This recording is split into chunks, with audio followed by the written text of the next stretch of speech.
नमस्कार दोस्तों, जीकेसीए daily current affairs का ये 37वां सेशन है। चलिए शुरुआत करते हैं इस वीक की न्यूज से।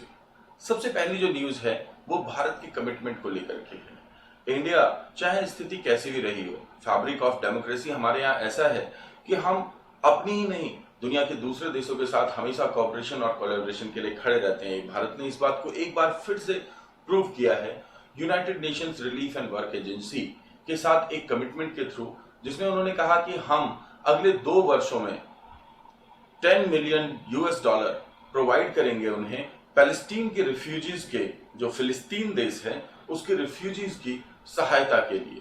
भारत ऑलरेडी इस दिशा में बहुत कुछ कर रहा है और 250 से ज्यादा पैलेस्टीनियन युवा और वहां के ऑफिशियल्स को एक स्कॉलरशिप देने का कार्य हमारे यहाँ ऑलरेडी चल रहा है।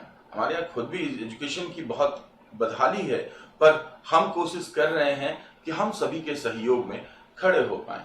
United Nations relief and work agency, जिसका मुख्यालय अम्मान जॉर्डन में है, जो कि गाजा स्ट्रिप जो इजराइल की है उससे बिल्कुल लगा हुआ क्षेत्र है। आपने सुना होगा फिलिस्तीन और इजराइल के बीच में एक संघर्ष चलता ही रहता है, इसलिए ये इंपॉर्टेंट हो जाता है याद करने के लिए। फिलिप लाजरानी, जो कि United Nations relief and work agency के हेड हैं अभी। इसके अलावा अगर आप जानना चाहें मिनिस्ट्री ऑफ एक्सटर्नल अफेयर के बारे में, तो हमारे यहाँ पे डॉक्टर सुब्रमण्यम जयशंकर, जो कि मिनिस्टर हैं, मुख्य मिनिस्टर। इसके अलावा minister of state external affairs, जो कि हैं वेलम वेली मुरलीधरन, जिन्होंने की इस प्रेस कॉन्फ्रेंस में भारत की तरफ से भाग लिया।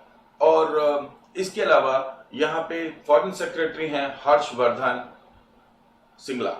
आगे बढ़ते हैं। नेक्स्ट न्यूज जो है वो है वर्ल्ड कप से रिलेटेड।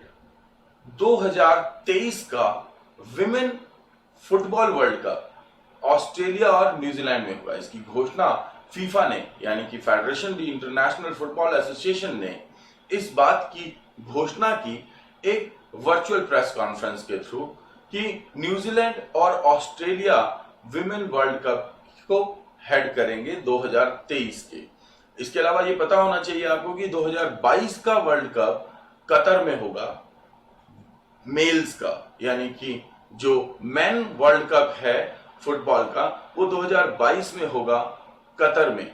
साथ ही आपको ये ध्यान रखना चाहिए, जो इंपॉर्टेंट हो जाता है वो ये कि ये पहली बार है जब women football world cup Asia Pacific region में हो रहा है।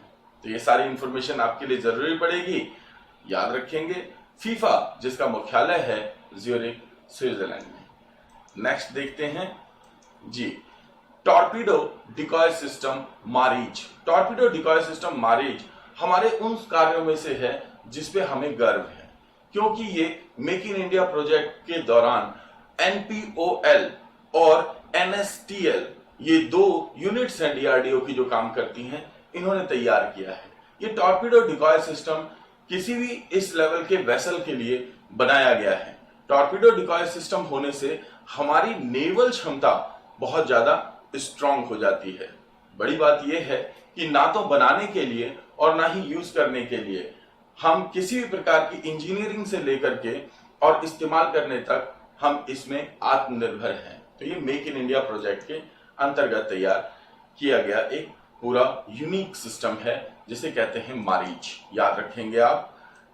आगे बढ़ते हैं। विनी महाजन, ये IAS हैं विनी महाजन, जो कि पहली ऐसी विमेन चीफ सेक्रेटरी हैं, पहली ऐसी विमेन हैं जो चीफ सेक्रेटरी लेवल तक पहुंची हैं पंजाब में। विनी महाजन नाम याद रखिएगा कि ये करण अवतार सिंह की जगह ले रही हैं। करण अवतार सिंह की जगह ले रही हैं। इनसे पहले इस पद पे करण अवतार सिंह थे। ये पहली महिला है जो इस पद पे पहुंच रही हैं। पंजाब, जिसकी राजधानी चंडीगढ़ है, ये आप जानते ही हैं। आगे बढ़ते हैं। नेक्स्ट न्यूज है, एक इंटरनेशनल दर्जा दिया जा रहा है कुशीनगर एयरपोर्ट को। कुशीनगर एयरपोर्ट जो कि 50 किलोमीटर्स है गोरखपुर से, इसको एक इंटरनेशनल एयरपोर्ट का दर्जा दिया गया। और ये बुद्धिस्ट पिलग्रिम है, आपने जरूर कुशीनगर का नाम सुना होगा। ये वही जगह है जहां पे कि महात्मा बुद्ध की मृत्यु हुई थी। तो इससे हमारी ईस्ट में जो टूरिज्म है और जो पिलग्रिम सेटिंग्स में जाने का आपका एक आस्था के द्वारा या किसी भी कारण से वहां पे आप जाते हैं वो आसान हो गया है। और केवल आपका नहीं, आप जैसे बहुत से लोग जो कि विश्व के दूसरे कोनों में हैं, क्योंकि अब इंटरनेशनल रिपोर्ट हो गया है तो आप डायरेक्ट वहां जा सकते हैं। So it is good one. Next आगे बढ़ते हैं। फुगाकू, जापान ने फुगाकू नाम का एक सुपर कंप्यूटर तैयार किया जिसने उस कंपटीशन में भाग लिया जिसमें कि दूसरे देशों के भी सुपर कंप्यूटर्स थे, ये प्रूव किए जाने के लिए who has fastest super computer. Japan का फुगाकू जो कि आईबीएम द्वारा तैयार किया गया है, आईबीएम द्वारा नहीं, राइकेन और फुजित्सु द्वारा तैयार किया गया है, ये फर्स्ट नंबर पे रहा 415 पेटाफ्लॉप्स के साथ।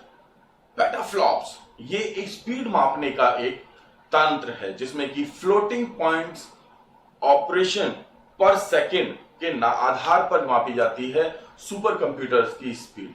जैसे भारत का सबसे पहला सुपर कंप्यूटर होता था परम, हालांकि पिछले कुछ समय में जापान ने सभी को पीछे पछाड़ा हुआ है सुपर कंप्यूटर्स में। इसके अलावा यूएस और चाइना भी इस दौड़ में रहते हैं, लेकिन अभी आपको याद रखना है फुगाकू। नेक्स्ट आगे बढ़ते हैं।